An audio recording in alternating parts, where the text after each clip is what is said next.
I came home from a 2-week consulting job in Tucson to find a construction crew working inside my property line. Not near it, not along it, inside it. Concrete mixer still running, footing freshly poured, scaffolding rising toward what would become a 12-foot covered balcony extending 4 feet over my backyard, built by a company called Tate Construction, under a contract awarded by an HOA board president whose husband happened to be a registered member of that same LLC. Nobody had called me. Nobody had written to me. Nobody had arranged for a survey or a homeowner notice or any of the things Arizona law requires before you build something that shadows someone's property. Diane Halverson had simply decided my backyard was close enough to the clubhouse that the property line didn't really need to be respected. I pulled out my survey. I got out my tape measure. I started photographing. Then I hired an attorney. What happened next took 11 months. It involved a building department investigation, a state contractor license suspension, a TRO in County Superior Court, and a packed annual meeting where a city inspector stood up from the 4th row and confirmed, on the record, that a formal non-compliance notice was already in effect. You're going to want to stay for this. Where are you watching from tonight? Let me tell you about Mesquite Ridge Estates. It's a planned community in Scottsdale, Arizona, the kind of place where the HOA sends you a written violation notice if your mailbox flag is the wrong shade of beige. 340 homes, all in shades of tan, sand, and desert clay, arranged around a central clubhouse and pool. The lawns are irrigated on a schedule published in the monthly newsletter. The shrubs are trimmed to a regulation height. Even the holiday lights have rules. White only, no more than 1 roofline string per house, down by January 15th, and the HOA is not joking about that deadline. People have received letters about it.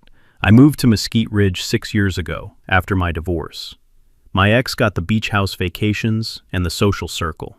I got the house, our house, the one we'd bought together back in 2011, which, depending on how you look at it, was either a consolation prize or a head start. I chose to see it as a head start. The house sat on a corner lot, a little more space than the neighbors had, with a backyard that caught good afternoon sun from about 2 o'clock until dusk. I'd built a workshop out there over the first 2 summers, set up a pergola with a ceiling fan and a couple of hanging lights, planted a lemon tree that had no business being as productive as it was, but I wasn't complaining.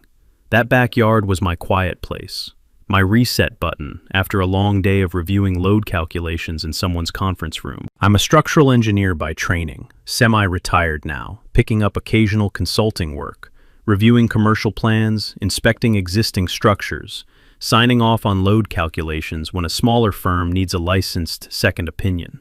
I've spent 30 years reading blueprints and understanding exactly what happens when structures fail. I understand load paths.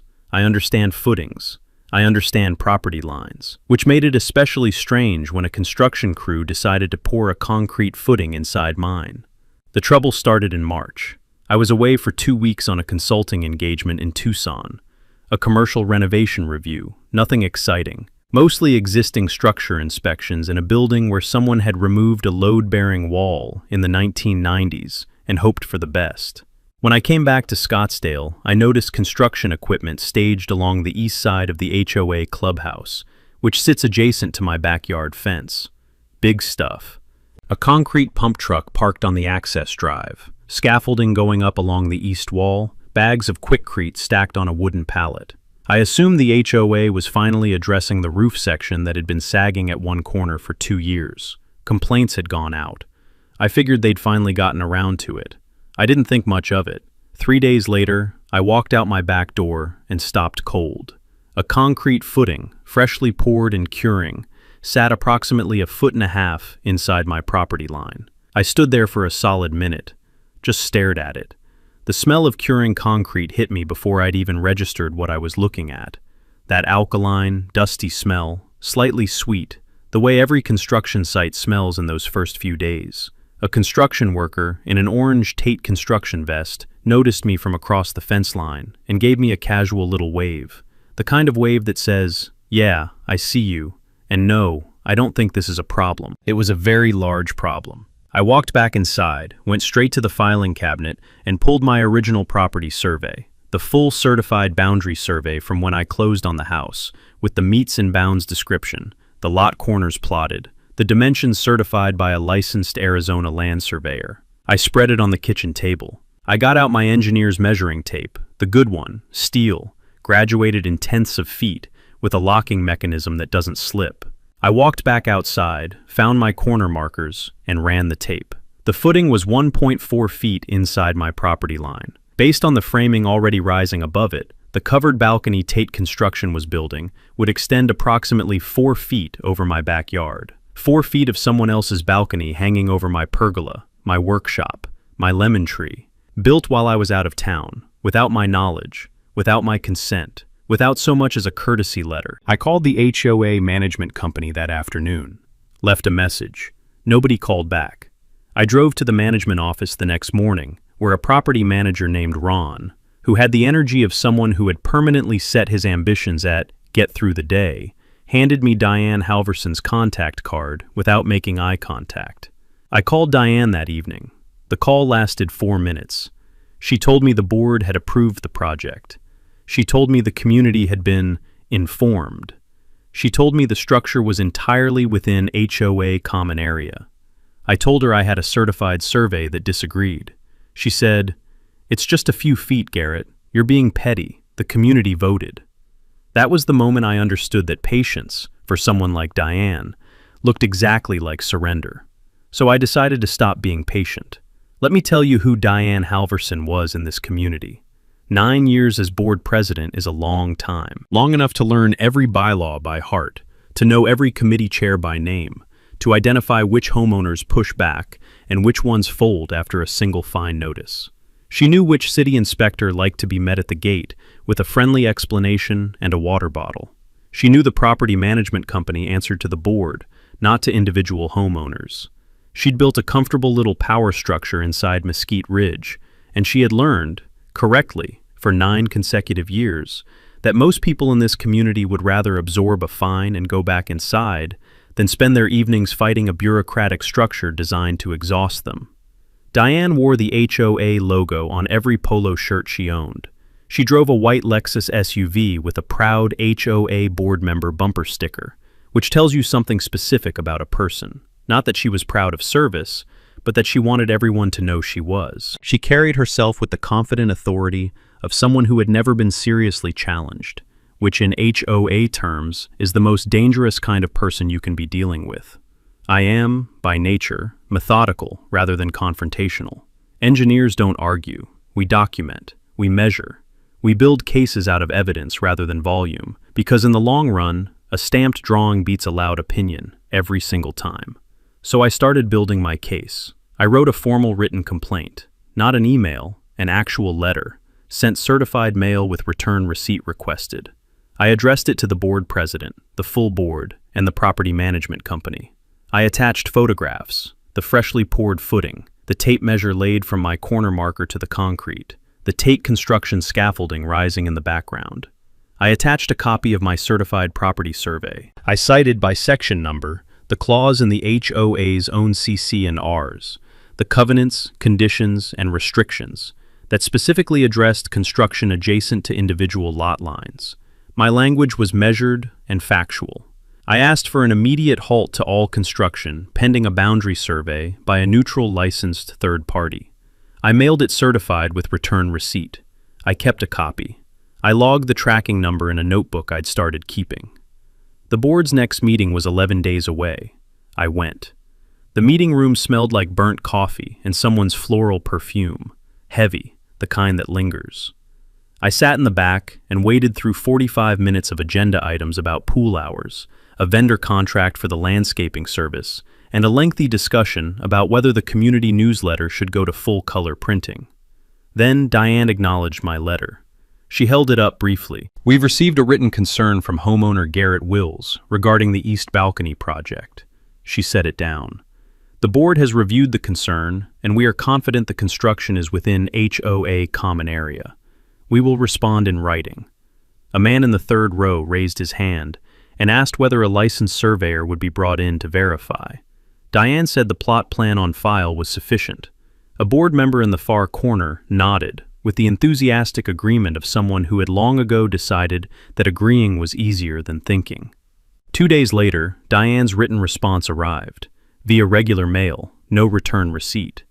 She stated that I had misread the survey, that construction was proceeding within approved parameters, and that the HOA reserved the right to take enforcement action against homeowners who made false or misleading claims against the association. And then, at the bottom, a $250 fine for creating community discord. I read that 3 times. Then, I put the letter in a folder. I labeled the folder Mesquite Ridge File and put it on the corner of my desk. The folder was already starting to get thick. The thing about petty authority is that it treats your calm, documented response as proof you don't have a real case. Diane saw my certified letter, my photographs, my survey, my attendance at the board meeting, and apparently concluded I was the type of person who could be fined into silence.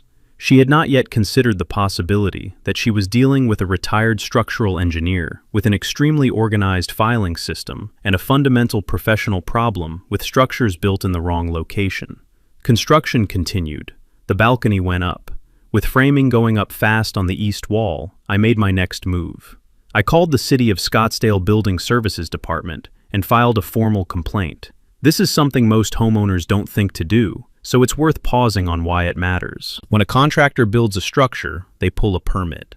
That permit is issued based on a plot plan, a drawing showing exactly where the structure will sit relative to property lines, setback requirements, and easements. If the finished structure doesn't match the permitted plot plan, the city can issue a stop work order and require corrective action. The city doesn't care who's popular in the HOA, it cares about the drawings. I called, explained the situation without editorializing, and a building inspector was assigned to come out within the week. In the meantime, I went to Scottsdale's online permit portal, public record, accessible to anyone, and looked up the permit Tate Construction had pulled for the balcony project.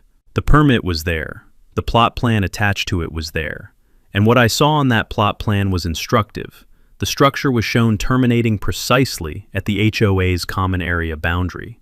Clean line, no encroachment. Whoever had drawn that plan had been careful, or, more accurately, strategic, because the structure being built in reality, 4 feet past that line, into my yard. The inspector came out on a Wednesday morning. His name was on the work order, a man assigned to the Scottsdale Northeast District. I watched from my backyard gate as he arrived on site, and, simultaneously, Diane Halverson's white Lexus pulled up on the access drive, which I do not believe was a coincidence. She met him at the clubhouse entrance before he'd taken 3 steps, water bottle in hand, smile ready, the full hospitality treatment, and walked him through the exterior with the practiced ease of someone who had handled inspectors before. She pointed at the structure. She spoke. She gestured broadly at the framing in a way that suggested everything was obviously fine. Just a routine community improvement, nothing to look twice at. He looked. He nodded. He left without issuing a stop work order or making a single measurement. I stood in my yard watching that white Lexus pull away, and felt something I hadn't felt in a while. Not rage, something quieter than rage. The particular frustration of watching a system bend towards someone because she knew exactly which levers to touch. She had probably done this precise thing before, with this inspector or ones like him. She'd had 9 years of practice. I stayed methodical. 2 days after the inspector's visit, a certified letter arrived. Diane had learned from me that certified delivery carries a weight that regular mail doesn't. The letter informed me I was being fined an additional $500 for interfering with HOA operations and filing a bad faith complaint with a municipal authority. $500. For asking a city official to perform a city function. I put the letter in the folder. The balcony was essentially complete by this point. It rose 12 feet above my backyard, a covered deck with new lumber still smelling of the sawmill, board rails freshly painted in the HOA's regulation sand color. Every weekend when the clubhouse hosted an event, I could hear voices directly above my pergola, conversations, chair legs scraping on deck boards, occasional laughter from people who had no idea they were standing 4 feet over my property line. On Saturday afternoons, the shadow it cast covered the section of my yard that had gotten the best afternoon sun. My lemon tree, which had always leaned slightly east toward that light, was starting to look confused about the change. The smell of new pressure-treated lumber was still sharp in the afternoon heat when I made my next discovery. And that discovery was the one that changed everything. Engineers are professionally curious. It's how the job works. You don't take a structure at face value. You ask how it was built, who approved it, what's holding it up, and whether anyone checked the math. That same instinct, applied to a HOA, turns out to be very useful. I knew Tate Construction had the balcony contract. What I started wondering was how they'd gotten it. The HOA had used Tate for 5 years' worth of major projects: pool resurfacing, roof replacement, parking lot repaving, and now this. That's a lot of repeat business. In the private sector, repeat business usually means either exceptional service or an exceptionally comfortable relationship with the decision maker. I wanted to know which one this was. I filed a homeowner records request with the HOA management company. This is a tool that most HOA members don't know they have, but Arizona revised statutes are actually reasonably strong on this point. Any homeowner in good standing may request access to HOA financial records, meeting minutes, and contracts, and the association must produce them within 10 business days. The statute is clear. The request is simple. You write a letter, you cite the statute, you ask for what you want. I asked for all financial records for the past 3 fiscal years, all board meeting minutes for the same period, and the complete construction contract with Tate Construction, including any addenda or change orders. Diane responded 13 days later, already past the statutory deadline, which I noted, with a packet of documents so heavily redacted it looked like declassified intelligence material. Contract values were blacked out. Vendor payment totals were redacted. The meeting minutes from the session where the balcony contract was approved read in their entirety. Board approved East Balcony renovation project. That was the complete entry. No discussion summarized, no vote recorded, no dissent noted. I filed a second request, citing by section number the statutory provisions she'd violated by redacting without stated legal justification. In the meantime, I did some public record searching of my own.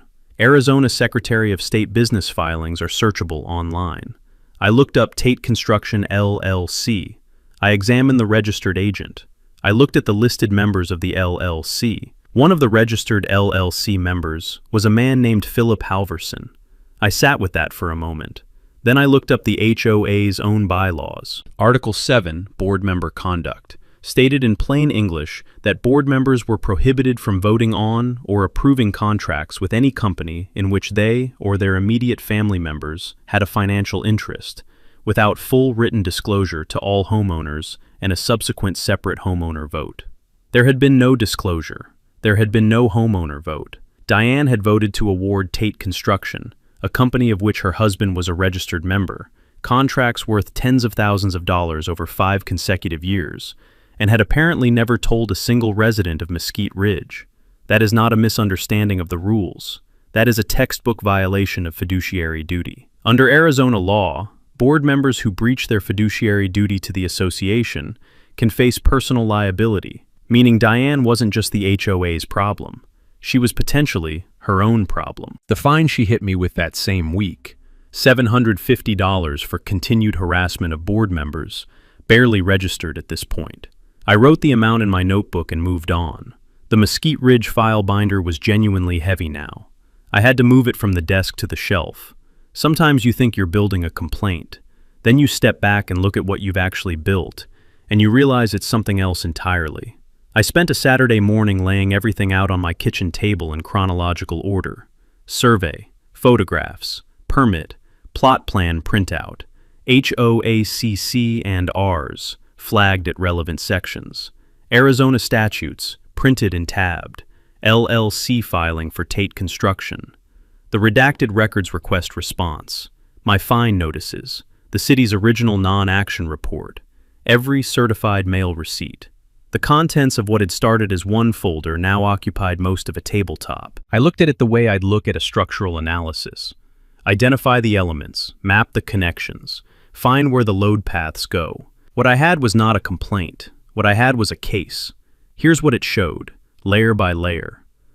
The HOAs, CC and Rs, Mesquite Ridge Estates, Article 8, Section 8.4, were explicit and without exception.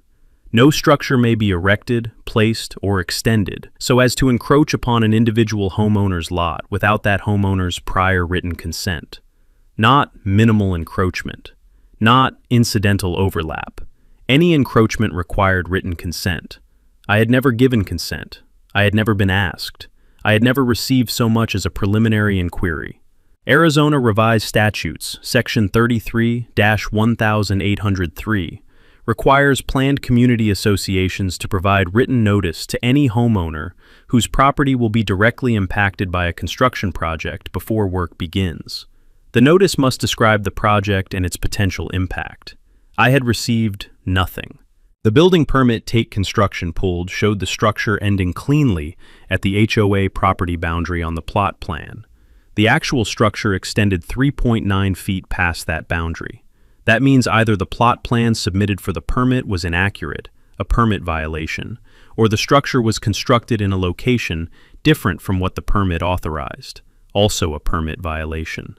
Neither option was comfortable for the contractor or for whoever approved the drawings.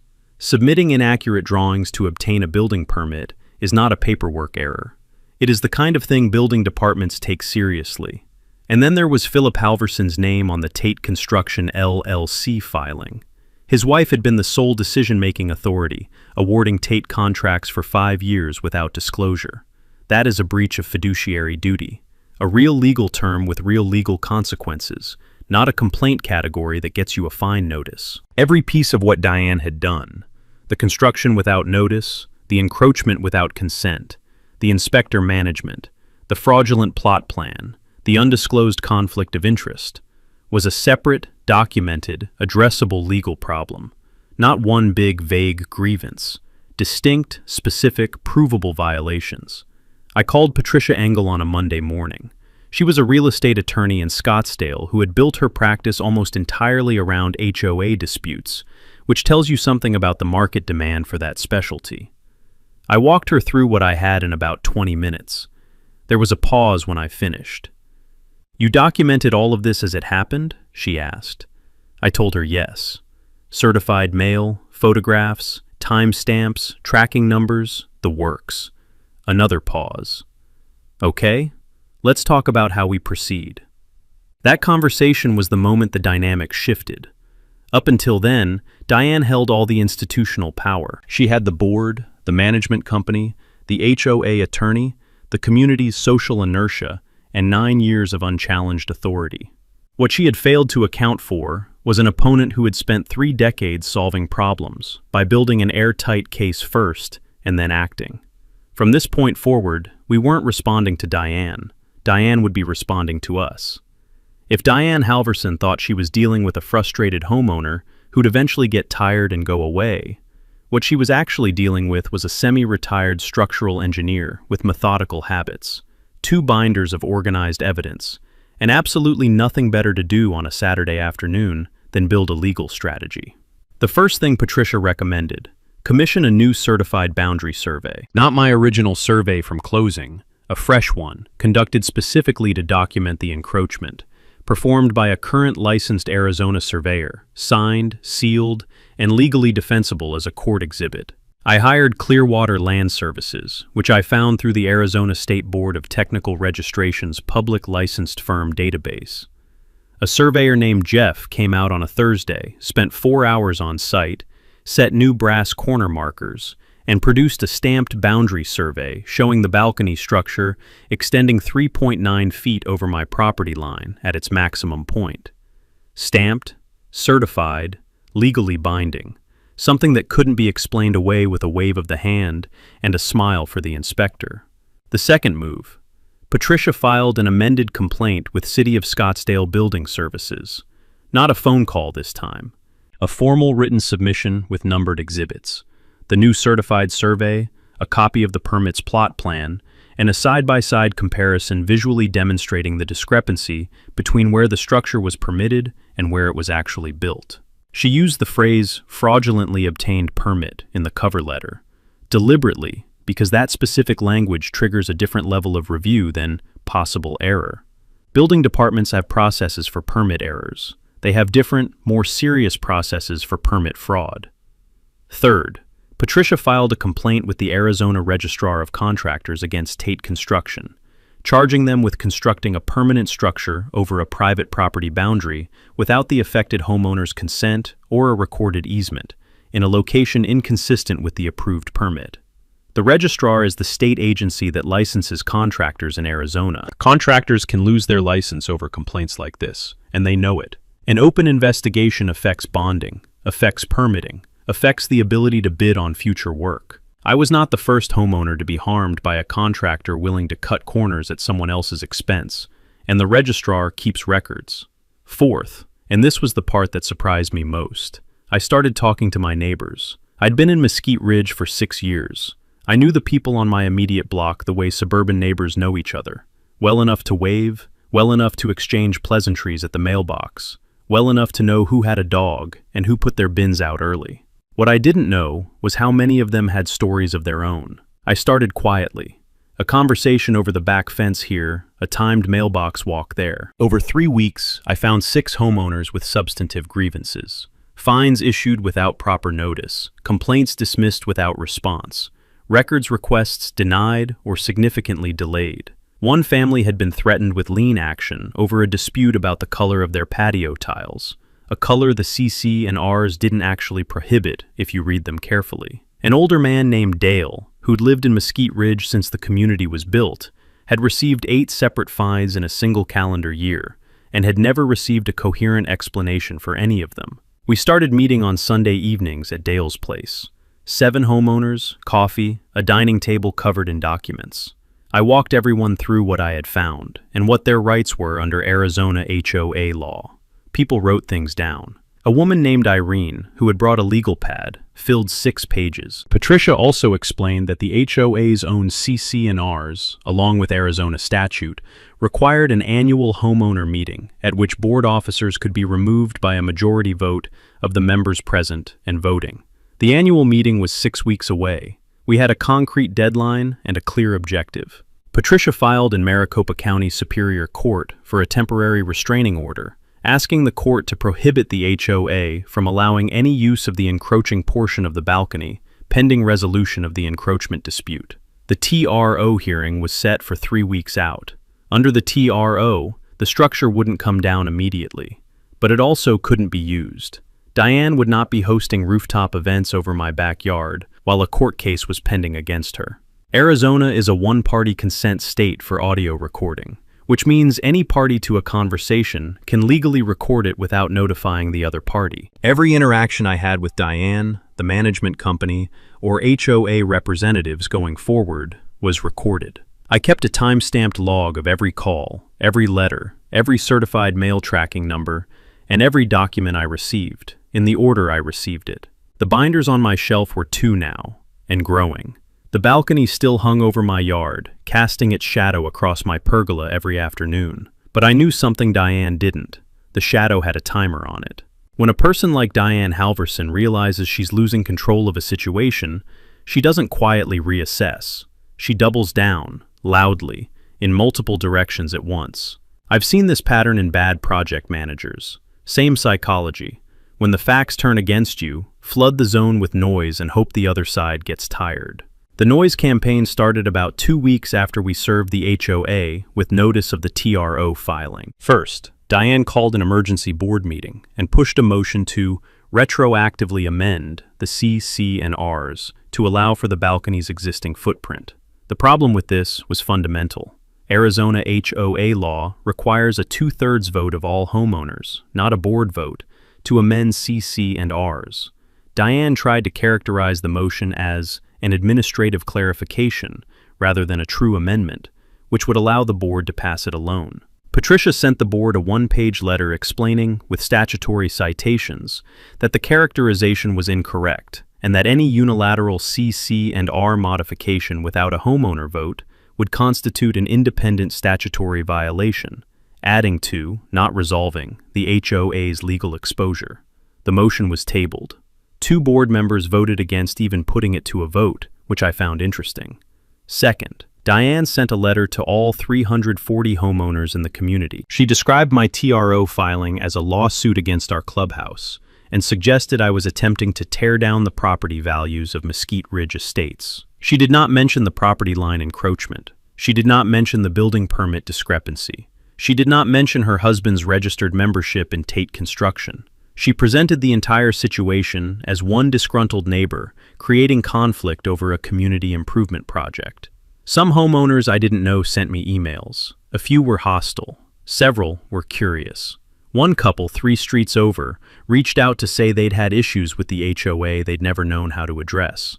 I passed their contact to Dale, who added them to the Sunday evening group. Third, the HOA's attorney, a man named Blaine, who communicated exclusively on very heavy cream stationery, as though weight could substitute for substance, sent Patricia a cease and desist letter, alleging that my certified survey, my records requests, and my communications with neighboring homeowners constituted tortious interference with the HOA's operations, and demanded I withdraw the TRO filing. Patricia replied in 4 paragraphs. The reply was professionally crushing in the way that only a very good attorney who knows exactly what she's looking at can be professionally crushing. The final paragraph noted that she would be happy to discuss settlement terms if the HOA wished to avoid the cost of prolonged litigation. They did not respond. Fourth, Diane attempted to refer my outstanding fine balance, $1,500 across the 3 notices, to a collections agency. This is a real HOA tactic, and it can affect credit. Patricia filed an emergency motion requesting the court hold collections action in abeyance, pending resolution of the larger dispute, on the grounds that all 3 fines were retaliatory in nature and issued outside the HOA's proper enforcement procedures. The judge granted a temporary hold. Diane was throwing everything she had at the wall. She'd spent 9 years learning which things stick against ordinary homeowners in ordinary disputes. She had not yet accepted that this was not an ordinary dispute, and I was not an ordinary homeowner. What Diane didn't fully understand, because she was managing optics rather than watching the machinery, was that while she was running her PR campaign, 3 separate institutional processes were grinding forward in the background, entirely outside her reach. The Arizona Registrar of Contractors sent me an acknowledgement letter confirming that the complaint against Tate Construction had been assigned for formal investigation. A formal investigation is not a form letter. Contractors under active investigation face restrictions on bonding capacity. They face heightened scrutiny when pulling new permits. Other associations conducting due diligence before awarding contracts, and responsible boards do conduct due diligence, would find an open investigation and would ask questions before signing anything. Tate had built its business on a steady stream of HOA contracts in the Scottsdale area. An open registrar investigation was the kind of thing that made that stream run slower. Scottsdale Building Services, meanwhile, assigned a senior inspector and a supervisor to conduct a formal site review of the balcony structure. This visit was not announced to the HOA in advance, which Patricia had specifically requested in her amended complaint, noting that a prior inspection had been managed in a way that prevented accurate assessment. The 2 inspectors arrived on a Tuesday morning with the original permit file, a digital measuring device, and no prior briefing from anyone with a white Lexus. They measured. They compared the as-built location to the permitted plot plan. They documented the discrepancy in writing. Then, they issued a formal notice of non-compliance. The notice stated that the balcony structure had been constructed in a location that did not conform to the approved permit drawings, and required the HOA to either demonstrate the structure was within permitted bounds, which it could not do because it wasn't, or obtain a corrective permit reflecting the actual footprint. A corrective permit for a structure encroaching over a private property line would require a recorded easement from the affected property owner. That was me, and I had no intention of granting one. The building department simultaneously flagged the file for potential permit fraud review. Someone had submitted drawings showing the structure ending at the property line. The structure had been built 4 feet past it. Either the drawings were wrong or the construction was wrong. Neither option was a paperwork mistake. Both required explanation. In the middle of all this, I had 2 separate conversations with HOA board members who had grown quiet and worried. They came to talk to me through Dale, separately, without Diane knowing. One told me she had felt pressured to vote in favor of the balcony project, and had not been informed that there was a property line question. She had assumed, because Diane said so, that the project had been properly reviewed. The other, a soft-spoken man named Everett who had been on the board for 3 years, said that Diane had personally approached him and asked him to sign a document that, as he described it, would have granted the HOA a retroactive easement over my property. He had refused, and he had kept a copy of the document she'd asked him to sign. He gave it to me. A local real estate journalist named Amanda, who covered HOA disputes for the Scottsdale Independent, called me that week. She'd heard from someone in our coalition that there was a story developing. I spoke with her for 30 minutes, entirely on background. I confirmed that there were active court proceedings, an active building department investigation, and an active registrar of contractors investigation, all public record. I did not provide documents. She was capable of finding the rest herself. She did. Her piece ran the following Thursday, 4 days before the annual meeting. The annual meeting for Mesquite Ridge Estates was held on the 3rd Thursday of April, in the clubhouse meeting room, the same room where, 10 months earlier, I'd sat in the back and watched Diane wave my certified letter at the room and set it face down without discussion. This time, the room looked different. 112 homeowners, folding chairs crammed into every available space, people standing along the back wall and both side walls. A few residents had brought their own chairs from home, rather than wait for the HOA to produce more.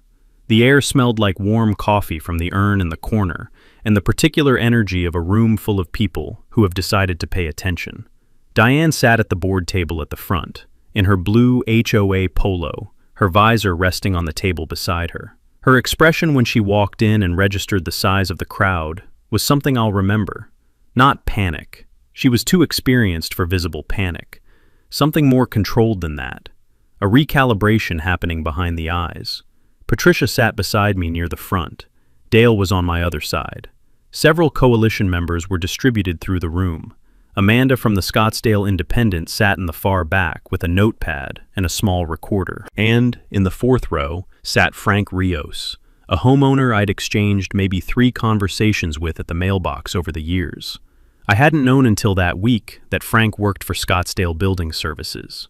The meeting opened with the standard agenda: pool hours for summer, landscaping contract renewal, then board elections, the item that had brought most of the room there. Diane moved to open a floor comment period before the vote, which I believe she intended as a chance to shape the narrative one final time. She made a brief prepared statement describing the ongoing legal matter as the product of a single homeowner's misunderstanding of the survey process, and assured residents that the board had acted in the community's best interests throughout. When the floor opened for homeowner comments, I walked to the podium. I had one document, a single printed page, double-sided. Coalition members distributed it as I approached, 1 copy per household represented in the room. Front side, a side-by-side image of the Tate construction permit plot plan versus a photograph of Jeff's certified survey, with the 3.9-foot encroachment marked clearly in red. Backside, a numbered timeline of events, the relevant CC and R section quoted verbatim, the relevant Arizona statute, and the key operative language from the building department's notice of non-compliance. I did not raise my voice. I spoke the way I speak to clients reviewing structural findings, clearly, with dates, in order. I described the footing I found inside my property line when I came home from Tucson. I showed the permit drawing versus the certified survey. I explained what Section 33-1803 required and confirmed what had not been done. I explained the CC and R language about property line encroachments and written consent. I described what a notice of non-compliance meant and what the building department had now formally required. Then I mentioned that a current board member had been asked by Diane to sign a document granting a retroactive easement over my property, without my knowledge or consent, and had refused and preserved evidence of that request. The room went very quiet. Diane stood. That is a complete mischaracterization of... Frank Rios stood up from the 4th row. He identified himself by name and by employer. Then he said, in a straightforward and unhurried voice, that the City of Scottsdale Building Services had issued a formal notice of non-compliance on the balcony structure, that the permit file had been referred for fraud review, and that a corrective action timeline was now formally in effect. He sat back down. The room stayed quiet. Diane said, "Garrett Wills is doing this because he wants to tear down what this community has built." Patricia stood. She read aloud the CC&R section, prohibiting encroachment without homeowner consent. Then the Arizona statute. Then the operative paragraph of the Maricopa County Superior Court temporary restraining order, issued 4 days prior, which prohibited the HOA from allowing any use of the encroaching structure, pending resolution of the underlying dispute. She held the signed court order up so the room could see it. A woman near the back wall said, in a clear and genuinely curious voice, "Why didn't any of us know about any of this?" Nobody at the board table answered that. The vote came about 20 minutes later, after 3 more homeowners spoke, including Irene with her legal pad, who cited the statutory deadline violations on the record's requests by section number. Diane Halverson was removed from the position of board president by a vote of 91 to 21. 2 other board members resigned before the tally was finished. An interim board of 5 homeowners was elected by acclamation. Dale, Irene, Everett, a recently retired civil engineer named Marcus, and Claudette, a former middle school principal who had asked 4 precise and excellent questions from the audience and, based on how quickly the room responded to her, was clearly the right person to run things going forward. When Diane gathered her things and walked out of the meeting room, she did not look back. I stayed and helped stack the folding chairs. It seemed like the right thing to do. The resolution, when it came, was not dramatic. It came the way most things do in engineering and in law, through an ordered sequence of steps, each one following logically from the last, until the work was simply done. 3 months after the annual meeting, Maricopa County Superior Court ruled in my favor on the encroachment claim. The HOA was ordered to remove the portion of the balcony extending beyond my property line at the association's expense. The contractor selected for the removal was not Tate Construction. By that point, Tate was operating under a suspended license, while the Arizona Registrar of Contractors completed its investigation. The registrar ultimately issued a formal reprimand and a 6-month license suspension, a serious consequence in a state where the construction market moves as fast as Arizona's. All 3 of my fine notices, the $250 for community discord, the $500 for interfering with HOA operations, and the $750 for harassment of board members, were rescinded by the new board in their first official meeting, on a unanimous vote. The HOA's insurance carrier, notified of the litigation through the court proceedings, settled my attorney's fees as part of a broader claims resolution. Patricia's invoice did not come out of my pocket. Diane and Philip Halverson put their house on the market in May. It sold in August. I saw the moving truck from my backyard. The new interim board, Claudette presiding, with the efficient warmth of someone who had successfully managed a building full of 12-year-olds for 2 decades, moved quickly once they had authority. They commissioned an independent financial audit of HOA records for the prior 5 years.